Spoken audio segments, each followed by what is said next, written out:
ഞാനൊരു കാര്യം ചോദിക്കട്ടെ? രവിക്ക് കുട്ടിയെ കാണാൻ ആഗ്രഹമില്ലേ? എനിക്കറിയില്ല അമ്മന. ബാബുമോന് അച്ഛനെ കാണണമെന്ന് പറയാറില്ലേ? ഇല്ല. അയാളെക്കുറിച്ച് ചോദിച്ചപ്പോഴൊക്കെ ഞാൻ അവനെ ഉപദ്രവിച്ചിട്ടുണ്ട്. എന്നെ പേടിച്ച് അവനിപ്പോൾ അക്കാര്യം ചോദിക്കാറേ ഇല്ല.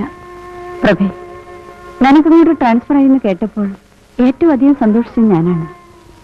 പക്ഷേ അവനെ ഒരിക്കലും ഇവിടേക്ക് തിരിച്ചു വരരുതെന്ന് ആഗ്രഹിച്ചവളാണ് ഞാൻ. പക്ഷേ ആഗ്രഹിച്ചൊന്നുമല്ലല്ലോ ജീവിതത്തിൽ സംഭവിക്കുന്നത്.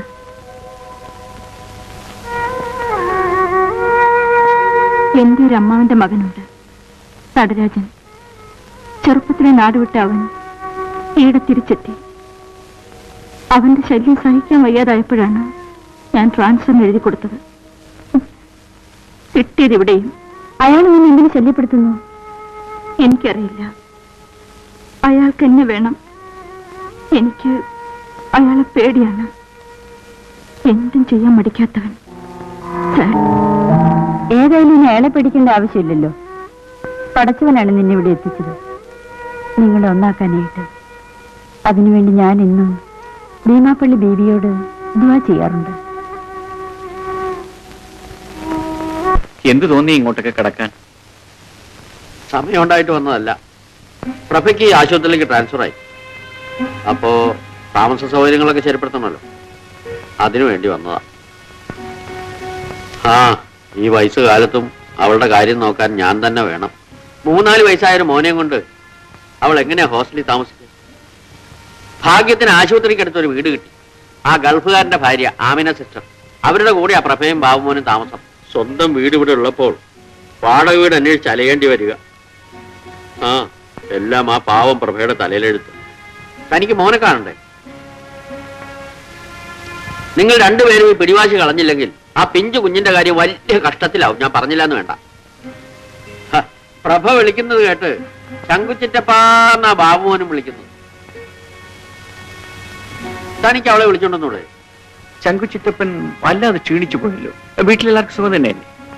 വിശേഷമൊന്നുമില്ല. അവനവന്റെ വീട്ടിലെ സുഖം അന്വേഷിക്കാത്തവനാ മറ്റുള്ളവരുടെ വിശേഷം അന്വേഷിക്കുന്നു. ഇവളുടെ കാര്യം ഞാൻ എപ്പോഴും ഓർക്കും. എങ്ങനെയുണ്ട് ചികിത്സയൊക്കെ? ഹോസ്പിറ്റലിൽ ഒരു പുതിയ ENT സ്പെഷ്യലിസ്റ്റ് വന്നിട്ട് ആ, അവളുടെ പേരുടെ ഡോക്ടറാ. ചികിത്സിച്ചാൽ മാറ്റാവുന്നേ ഉള്ളൂ എന്നാ ഡോക്ടർ പറഞ്ഞത്. ചിറ്റപ്പന്റെ ട്യൂഷനൊക്കെ എങ്ങനെ നടക്കുന്നു? ഞാൻ അങ്ങ് നിർത്തി. ഇപ്പൊ മുക്കിനല്ലേ പാരലൽ കോളേജും ട്യൂട്ടോറിയൽ കോളേജും ചപ്പും ചവറും ഒക്കെ. ഇപ്പൊ പോസ്റ്റൽ ട്യൂഷനാ. ഹോസ്റ്റൽ ട്യൂഷനോ? അതെ, 6 മാസം കൊണ്ട് ഏത് വിഷയവും തപാലിൽ പഠിപ്പിക്കാം. ഇപ്പൊ തന്നെ യോഗാഭ്യാസം, മാജിക്, ഡാൻസ്, കഥകളി, ഇതെല്ലാം ഞാൻ തന്നെ പഠിപ്പിക്കുന്നുണ്ട്. കൊള്ളാം. യോഗാഭ്യാസവും കഥകളിയും ഒക്കെ തപാൽ വഴി പഠിപ്പിക്കുകയോ? ഞാൻ ഈ ട്യൂട്ടോറിയൽ ട്യൂഷൻ നിർത്തിയിട്ട് ഇത് തുടങ്ങാൻ കാരണം, ഒന്നാമത് ഈ തല്ലിപ്പൊളി പിള്ളേരുടെ മുമ്പിൽ പോയി തൊണ്ട കയറണ്ട. രണ്ടാമത് അവരുടെ തന്തയ്ക്ക് വിളി കേൾക്കണ്ട. ആഴ്ചയിൽ ഒരിക്കൽ പാഠഭാഗങ്ങൾ എഴുതി പോസ്റ്റിൽ അയച്ചാൽ മതി. പരമസുഖം. നമുക്ക് വേറെ എന്തെങ്കിലും ജോലി നോക്കാം. ഏതായാലും ശങ്കുച്ചിറ്റമ്മന്റെ പരിപാടി കൊള്ളാം. ഇപ്പോ ഞാൻ മറ്റൊരു കോഴ്സിനും കൂടെ പ്ലാൻ ഇട്ടിരിക്കുക. അതെന്താ? നീന്തൽ. ചിറ്റപ്പൻ കുറെ കാശുണ്ടാക്കുന്ന ലക്ഷണമുണ്ടല്ലോ. എന്റെ രവി, കള്ളനോട്ട് അഴിയേക്കാൾ ലാഭകരമായ ബിസിനസ് ആയെന്നറിയാമോ ട്യൂട്ടോറിയൽ കോളേജ്? അതിനേക്കാൾ ലാഭകരമാണ് പോസ്റ്റൽ ട്യൂഷൻ. ഏതായാലും നല്ല കണ്ടുപിടുത്തം തന്നെ. ഇത് കണ്ടുപിടുത്തൊന്നുമല്ല. ഈ പറഞ്ഞ കോഴ്സുകളെല്ലാം ഞാൻ പോസ്റ്റലിൽ കൂടെ പഠിച്ചുകൊണ്ടിരിക്കുക. അതിന്റെ കോപ്പികൾ എടുത്ത് വിദ്യാർത്ഥികൾക്ക് പോസ്റ്റ് ചെയ്യുക. വേറൊരു ഗുമസ്തന്റെ പണി. ആ, പറഞ്ഞിരുന്ന് സമയം പോയത് അറിഞ്ഞില്ല. ചെന്നിട്ടൊരു 100 കൂട്ടം ജോലിയുണ്ട്. ഞാൻ ഇറങ്ങട്ടെ. അല്ല, ചായ കുടിച്ചില്ലല്ലോ. ഞാനേ ഒരു ആയുർവേദ മരുന്ന് കഴിച്ചുകൊണ്ടിരിക്കുക. ചായയും കാപ്പിയും വർജിക്കണമെന്നാണ് വൈദ്യരുടെ ഉപദേശം. ഞാൻ വരട്ടെ മോളെ, ഞാൻ ഇറങ്ങുന്നു.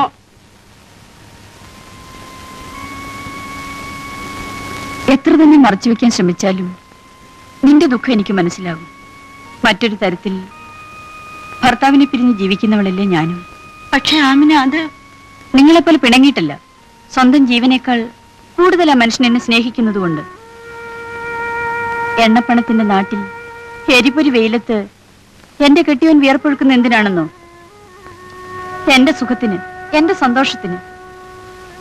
ഭർത്താവിനെ പിരിഞ്ഞ് ജീവിക്കേണ്ടി വരുന്ന വേദന മറ്റാരേക്കാൾ നന്നായി എനിക്കറിയാം. അതുകൊണ്ടാണ് നിങ്ങൾ ഒരുമിച്ച് ജീവിക്കുന്നത് കാണാൻ ഞാൻ കൊതിക്കുന്നത്. നിന്റെ ഭർത്താവ് ഒരു തെറ്റല്ലേ ചെയ്തുള്ളൂ. അത് തുറന്നു പറഞ്ഞ് മാപ്പ് ചോദിക്കുകയും ചെയ്തു. എന്നെപ്പോലും മറന്ന് ഞാൻ സ്നേഹിച്ച ആ മനുഷ്യൻ ഞാനില്ലാത്ത നേരത്ത് മറ്റൊരു പെണ്ണിനെ അത് നിന്റെ കുഴപ്പം കൊണ്ടുകൂടിയാണ്. ഞാൻ എന്ത് ചെയ്തു എന്നാണ് പറയുന്നത്? മാലതി പോലെ ഒരു തെറിച്ച പെണ്ണിനെ നീ കണ്ണുടച്ച് വിശ്വസിച്ചെന്തിനാ? അതുകൊണ്ടാ കുഴപ്പമെല്ലാം പറ്റിയത്.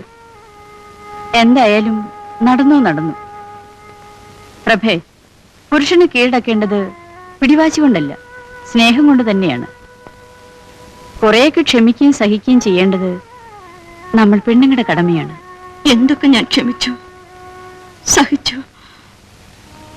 വയ്യ, ഇനി അയാളോടൊത്ത് ജീവിക്കാൻ എനിക്ക് വയ്യ. അങ്ങനെയാണെങ്കിൽ നീ പാഴാക്കുന്നത് ബാബുമോന്റെ ജീവിതം കൂടിയാണ്. എന്റെ മോനെ ഞാൻ വളർത്തും. എത്ര കഷ്ടപ്പെട്ടാലും അവനെ പഠിപ്പിച്ച് വലിയ ആളാക്കും. ഹോസ്പിറ്റലിൽ വെച്ച് കണ്ടപ്പോൾ നിനക്ക് സിന്ധുവിനോടെങ്കിലും ഒരു വാക്ക് പറയാമായിരുന്നില്ലേ? സിന്ധുമോളോടും ഗോപനോടും എനിക്കിന്ന് സ്നേഹമേ ഉള്ളൂ. പക്ഷെ ആ മനുഷ്യന്റെ മുന്നിൽ വെച്ച് സംസാരിക്കാൻ എന്തുകൊണ്ടും എനിക്ക് കഴിഞ്ഞില്ല. പ്രഭേ, തുറന്നു ചോദിക്കുകയാണ്, നീ മറ്റൊരു വിവാഹത്തെക്കുറിച്ച് ചിന്തിച്ചിട്ടുണ്ടോ? ഇല്ല അമ്മനെ, ഒരിക്കലും ഞാൻ അതേക്കുറിച്ച് ഓർമ്മിക്കുക പോലും ചെയ്തിട്ടില്ല. അപ്പൊ നിന്റെ ഉള്ളിൽ ഇപ്പോഴും രവിയോട് സ്നേഹമുണ്ടല്ലേ? ആ പ്രഭേ, ബാബുമോന്റെ നഴ്സറി അഡ്മിഷന്റെ കാര്യം ഞാൻ ശരിയാക്കിയിട്ടുണ്ട്.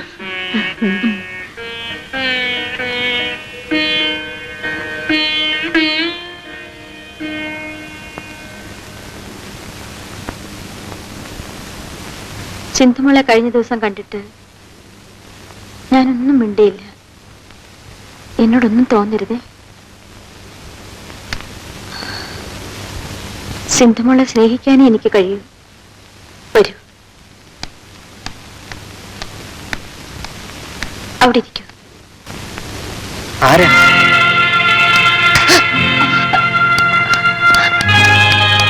സിന്ധുമോളെ, നീ എന്തിനാണ് ഈ പാവത്തിനെ അടിച്ചത്?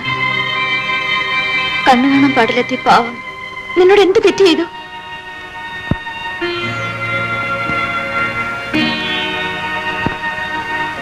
ക്ഷമിക്കൂ ബാലേന്ദ്ര, സിന്ധു തെറ്റിദ്ധരിച്ച് ചെയ്തു പോയതാണ്. എന്റെ ഒരു അടുത്ത ബന്ധുവാണ്. അവൾക്ക് സംസാരിക്കാനുള്ള കഴിവില്ല. സിന്ധുവിന് വേണ്ടി ഞാൻ ബാലേന്ദ്രനോട് മാപ്പ് ചോദിക്കുന്നു. സാരമില്ല പ്രഭ സിസ്റ്റർ, എനിക്കതിൽ വേദനയൊന്നുമില്ല. സിന്ധുമോൾ ഇഞ്ചക്ഷൻ എടുത്തിട്ട് വീട്ടിൽ പോയിക്കോ. മുടങ്ങാതെ വരണം. സിന്ധുവിന്റെ വീട് എവിടെയാ?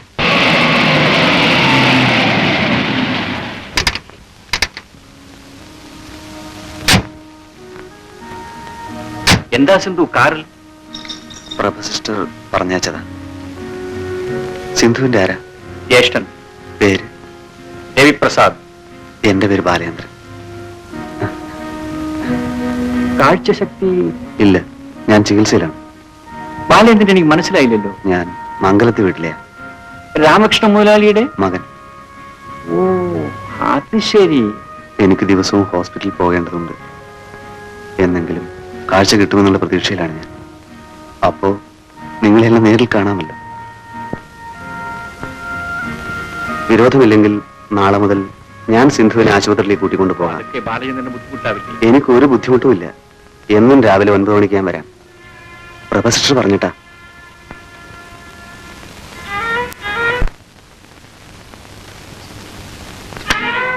അമ്മേ, ദാ അവനെന്റെ അഡ്രസ് കണ്ടുപിടിച്ചു. നടരാജൻ, എന്റെ അമ്മാവന്റെ മകൻ.